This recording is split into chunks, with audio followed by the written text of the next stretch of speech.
Welcome back to News Jet update. चलिए देखते हैं झारखंड की 25 फटाफट बड़ी खबरों को। इससे पहले आप झारखंड के किस जिले से न्यूज को देख रहे हैं हमें कमेंट बॉक्स में जरूर बताएं। साथ ही डेली अपडेट रहने के लिए आप हमारे चैनल को सब्सक्राइब कर बेल आइकन को दबाना बिल्कुल ना भूलें। पहली खबर, मुख्यमंत्री हेमंत सोरेन ने आम जनता के साथ किया सीधा संवाद।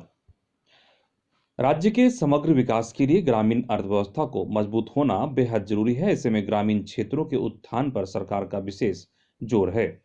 मुख्यमंत्री हेमंत सोरेन ने साहेबगंज जिले के पतना प्रखंड स्थित धर्मपुर में आम जनता के साथ सीधा संवाद के दौरान ये बातें कहीं।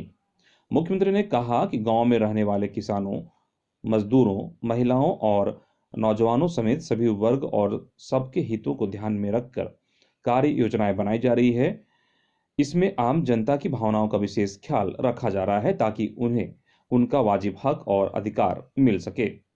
अगली खबर, असिस्टेंट प्रोफेसर भर्ती प्रक्रिया पर रोक से कोर्ट का इनकार। झारखंड हाई कोर्ट ने 1118 असिस्टेंट प्रोफेसर की नियुक्ति प्रक्रिया पर रोक लगाने से इनकार कर दिया है। Chief justice doctor Ravi Ranjan और जस्टिस सुजीत नारायण प्रसाद की अदालत ने कहा कि इस मामले के अंतिम आदेश से नियुक्तियां प्रभावित होगी। इसके साथ ही अदालत ने रोक के लिए दायर हस्तक्षेप याचिका खारिज कर दी। इस संबंध में डॉक्टर तस्लीम आरिफ ने अर्जी दाखिल की है। इसमें कहा गया है कि जेपीएससी ने 1118 असिस्टेंट प्रोफेसर की नियुक्ति के लिए 2018 में 2 विज्ञापन जारी किया। बैकलॉग के 566 पदों पर और नियमित के 552 पदों पर नियुक्ति प्रक्रिया शुरू हुई थी, लेकिन नियमावली बनाने के अधिकार सिर्फ विश्वविद्यालय को है। सरकार ने नियमावली बनाई है जो गलत है। अगली खबर, राज्यपाल सह कुलाधिपति रमेश बैस ने विश्वविद्यालय में पदाधिकारियों के रिक्त पदों पर अविलंब नियुक्ति का आदेश दिया है। उन्होंने कहा है कि किसी भी विश्वविद्यालय में कुल सचिव, उप कुल सचिव, परीक्षा नियंत्रक, वित्त पदाधिकारी जैसे पदों का रिक्त रहना उचित नहीं है। उन्होंने कहा कि विश्वविद्यालय में अस्थायी व्यवस्था होना चाहिए ताकि वे अपने कार्य के प्रति पूर्णतः जिम्मेवार हों। राज्यपाल 22 फरवरी को राजभवन में राज्य के विश्वविद्यालयों के शैक्षणिक एवं प्रशासनिक गतिविधियों की समीक्षा कर रहे थे। अगली खबर, चारा घोटाला डोरंडा केस में भी ईडी करेगी जांच। चारा घोटाले से जुड़े डोरंडा ट्रेजरी केस में भी ईडी मनी लॉन्ड्रिंग के तहत केस दर्ज करेगी। सीबीआई की विशेष अदालत ने डोरंडा ट्रेजरी से 139.35 करोड़ की फर्जी निकासी के मामले में लालू प्रसाद समेत 74 आरोपियों को सजा सुनाई है। फैसले में कोर्ट ने इस मामले में भी ईडी को केस दर्ज करने का निर्देश दिया है, जिसके बाद लालू प्रसाद समेत सभी दोषियों को आरोपित करते हुए ईडी अलग से जांच करेगी। जानकारी के मुताबिक मामले में दोषियों के अलावा मृत आरोपियों के संपत्ति की भी जांच होगी। कहा गया कि अपराध से अर्जित संपत्ति के बारे में जांच में तथ्य नहीं आए हैं, ऐसे में अलग से ईडी मनी लॉन्ड्रिंग के तहत जांच करे। अदालत ने जांच एजेंसी सीबीआई चार्जशीट समेत सारे कागजात ईडी को मुहैया कराने का भी आदेश दिया है। अगली खबर, झारखंड विधानसभा अध्यक्ष रविंद्रनाथ महतो ने बजट सत्र को सुचारू रूप से संचालित करने के लिए उच्च स्तरीय बैठक के दौरान राज्य सरकार के अधिकारियों को विधेयकों को बारीकी से जांच करके ही विधानसभा के पटल पर रखने का निर्देश दिया। उन्होंने झारखंड वित्त विधेयक 2021 और पंडित रघुनाथ मुर्मू जनजाति विश्वविद्यालय विधेयक 2021 में सामने आई त्रुटियों का हवाला भी दिया। उन्होंने सदन में पूछे जाने वाले सवालों का स्पष्ट जवाब देने के लिए अधिकारियों को सचेत भी किया। इस दौरान मुख्य सचिव सुखदेव सिंह सहित अन्य वरीय अधिकारी मौजूद रहे। उल्लेखनीय है कि 25 फरवरी से 25 मार्च के दौरान आहूत बजट सत्र में कुल 17 कार्य दिवस होंगे। 3 मार्च को सरकार वित्तीय वर्ष 2022-23 का बजट पेश करेगी। स्पीकर ने विभिन्न विभागों में लंबित आश्वासनों के संबंध में भी विभागों के वरीय पदाधिकारियों को निर्देश दिया। विशेषकर स्कूली शिक्षा एवं साक्षरता विभाग, ग्रामीण विकास विभाग, राजस्व निबंधन एवं भूमि सुधार विभाग, कार्मिक प्रशासनिक सुधार तथा राजभाषा विभाग और पर्यटन, कला, संस्कृति, खेलकूद एवं युवा कार्य विभाग के लंबित आश्वासनों की संख्या अधिक है। विभागों को इसे त्वरित गति से निपटाने का निर्देश दिया गया। अगली खबर, विद्युत शुल्क संशोधन विधेयक को राज्यपाल ने दी मंजूरी। पावर स्टेशन स्थापित करने वाली राज्य की औद्योगिक व खनन इकाइयों को बिजली की खपत पर प्रति यूनिट 50 पैसे प्रति शुल्क चुकाना होगा। इस संबंध में विधि विभाग ने अधिसूचना जारी कर दी है। राज्यपाल ने झारखंड विद्युत शुल्क अधिनियम 2021 को स्वीकृति प्रदान कर दी है। झारखंड विधानसभा से इस विधेयक को पारित किया गया था। अधिनियम के दायरे में राज्य के उन औद्योगिक इकाइयों को शामिल किया गया है जिन्होंने अपना पावर स्टेशन स्थापित किया है और अपनी इकाई के लिए बिजली खपत करते हैं। इसके अलावा वैसी खनन इकाइयों भी इसके दायरे में आएगी जिनका पावर स्टेशन है और वह इसके जरिए बिजली की खपत करते हैं। एक खबर, झारखंड समेत देश भर में 202 पदों पर भर्तियां निकली हैं। ये भर्तियां इंडियन बैंक ने अपने आधिकारिक वेबसाइट पोर्टल पर निकाली है। इसके लिए नोटिस भी जारी किया गया है। इंडियन बैंक ने सुरक्षाकर्मी के 202 पदों पर भर्ती को लेकर आवेदन आमंत्रित किए हैं। इन पदों पर आवेदन करने के लिए उम्मीदवारों को किसी मान्यता प्राप्त संस्थान से कम 10वीं पास होनी चाहिए। इन पदों पर आवेदन करने की प्रारंभिक तिथि 23 फरवरी जबकि अंतिम तिथि 9 मार्च 2022 निर्धारित किया गया है। जारी नोटिफिकेशन के अनुसार इंडियन बैंक के इन पदों पर उम्मीदवारों का चयन एग्जाम के द्वारा होगा। इच्छुक और योग्य उम्मीदवार इंडियन बैंक की आधिकारिक वेबसाइट पर जाकर नोटिस को पढ़ें और आवेदन प्रक्रिया पूरी करें। आधिकारिक वेबसाइट www.indianbank.in है। वेतनमान नियमानुसार दिया जाएगा। नौकरी करने का स्थान देश भर में कहीं भी है। इधर रिश्वत लेने के एक मामले में मंगलवार को सीबीआई की विशेष अदालत ने एनटीपीसी के तत्कालीन सेफ्टी मैनेजर सागर सिंह मीना को 3 साल के सश्रम कारावास की सजा सुनाई है। विशेष जज प्रभात कुमार शर्मा की अदालत ने मीना पर 1 लाख का जुर्माना भी लगाया। झारखंड हाईकोर्ट के आदेश पर इस केस की सुनवाई रोज हो रही थी। मीना को सीबीआई ने 5 सितंबर 2020 को 3 लाख के चेक के साथ रांची के एक होटल से दबोचा था। उसी समय से वह जेल में है। उसके खिलाफ कोलकाता के जेनेक्स इंटरप्राइजेस के शमसुद्दीन विश्वास ने शिकायत की थी। शमसुद्दीन की कंपनी ने अप्रैल 2020 में एनटीपीसी में 69.91 लाख के मास्क सैनिटाइजर की आपूर्ति की थी। अगली खबर, सब्सिडी से हाई स्कूल में नहीं बन सकेंगे अब शिक्षक, अधिसूचना जारी। झारखंड में स्नातक स्तर पर सब्सिडरी विषय से हाई स्कूल में कोई शिक्षक नहीं बन सकेंगे। वहीं स्नातकोत्तर विषय से अब इन स्कूलों में भी शिक्षक बन सकेंगे। जिस विषय में शिक्षक बनना होगा उसमें 3 साल पढ़ाई करनी अनिवार्य कर दी गई है। ऐसे में स्नातक या स्नातकोत्तर विषय के आधार पर माध्यमिक स्कूलों में शिक्षक बन सकेंगे।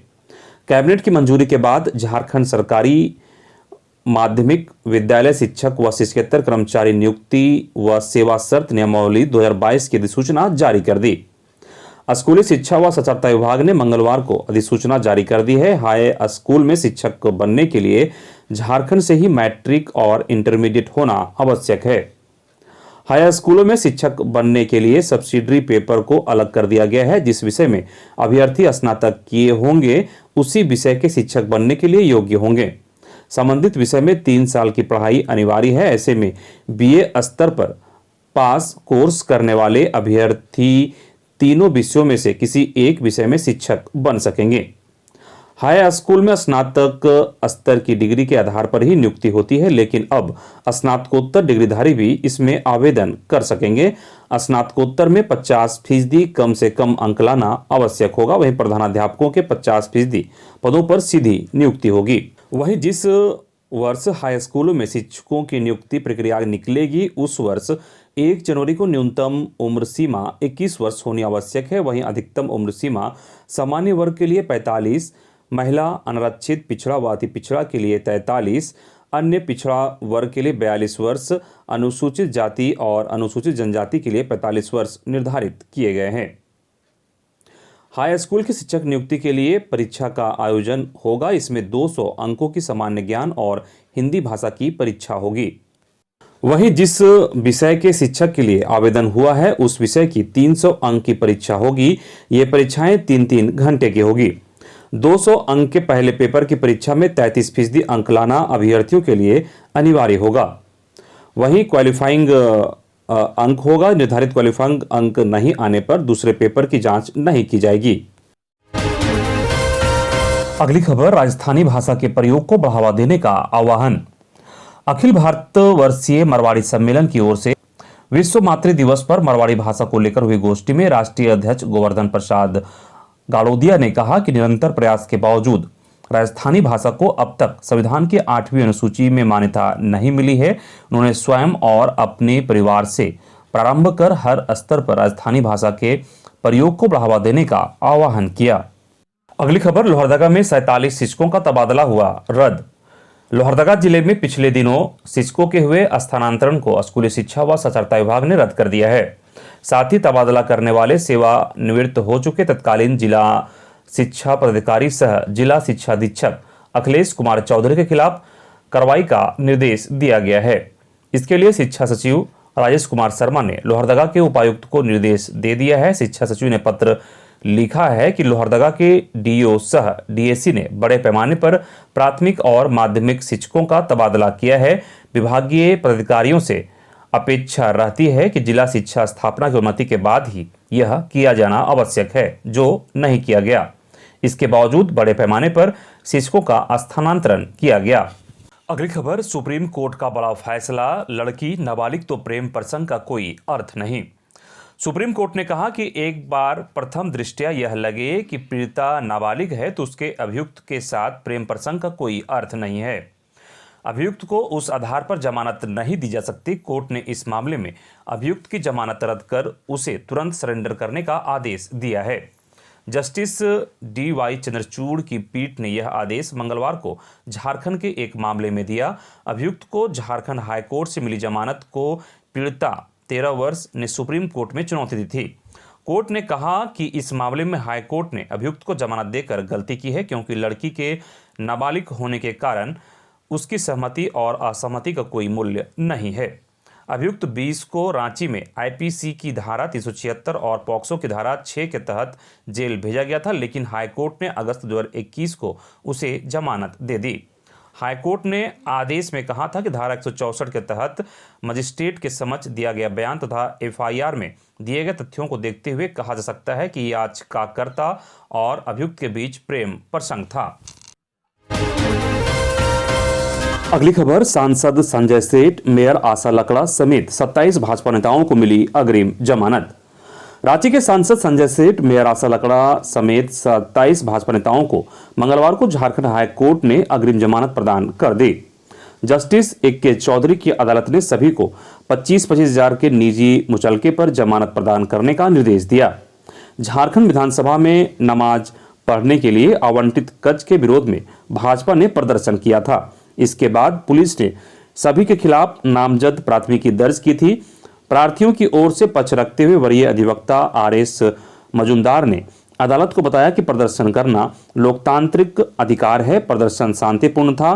कानून व्यवस्था की स्थिति पर भी प्रतिकूल असर नहीं पड़ा था। राजनीतिक कारणों से सभी के खिलाफ प्राथमिकी दर्ज की गई है। सुनवाई के बाद अदालत ने अग्रिम जमानत प्रदान कर दी। इसके पहले सभी आरोपियों ने निचली अदालत में अग्रिम जमानत दायर की थी, लेकिन निचली अदालत ने जमानत देने से इनकार कर दिया था। अगली खबर, झारखंड के कई इलाके में कल से होगी बारिश। झारखंड में एक बार फिर से मौसम में बदलाव होगा। राज्य के कई इलाकों में 24 से 26 फरवरी तक मेघ गर्जन वज्रपात के साथ बारिश संभव है। ऐसा पश्चिमी विक्षोभ के प्रभाव से राजस्थान के दक्षिण पश्चिमी भाग में इंड्यूस साइक्लोनिक सर्कुलेशन के केंद्रित रहने की वजह से होगा। इसका असर बुधवार को झारखंड में दोपहर या फिर शाम में आसमान में आंशिक बादल छाने के साथ दिखने लगेगा।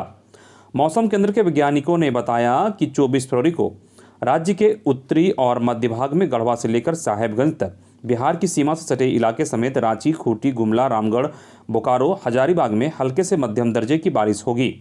वहीं 25 फरवरी को राज्य के कई स्थान पर हल्के से मध्यम दर्जे की बारिश हो सकती है। बताया गया कि 26 फरवरी को मध्य दक्षिण पूर्वी एवं उत्तरी पूर्वी में भी बारिश होगी। इस दौरान न्यूनतम तापमान में 2 से 3 डिग्री सेल्सियस की बढ़ोतरी होगी। अगली खबर, मंत्री बन्ना गुप्ता का अपनी ही सरकार पर बड़ा आरोप। बोले, मुख्यमंत्री हेमंत सोरेन कांग्रेस को खा जाना चाहते हैं। वहीं भाषा विवाद पर भी खुलकर बोले। सुने क्या कुछ कहा। जब मुख्यमंत्री ही चाहता है कि हमारी जो है, हमारे लोग, हमारी पार्टी जो है समाप्ति की ओर चली जाए और हमारा पार्टी का जो है सारा वोटर उनकी तरफ शिफ्ट हो जाए, तो मैं समझता हूं कि फिर ऐसी सरकार का कोई औचित्य नहीं है। इसलिए हमको जरूर ये तय करना होगा कि हमारी विचारधारा और हमारा सिद्धांत कभी कमजोर नहीं हो, और राष्ट्रभाषा के साथ प्रभारी जी कभी समझौता नहीं किया जा सकता है। जिस दिन यदि राष्ट्रभाषा के साथ और माँ भारती के साथ समझौता करना पड़ेगा, तो मेरे जैसा लोग तो मैं अंदर से बहुत क्रांतिकारी विचार का हूँ, तो मैं तो उसी दिन इस्तीफा देने में विश्वास करूँगा। मैं कभी उसमें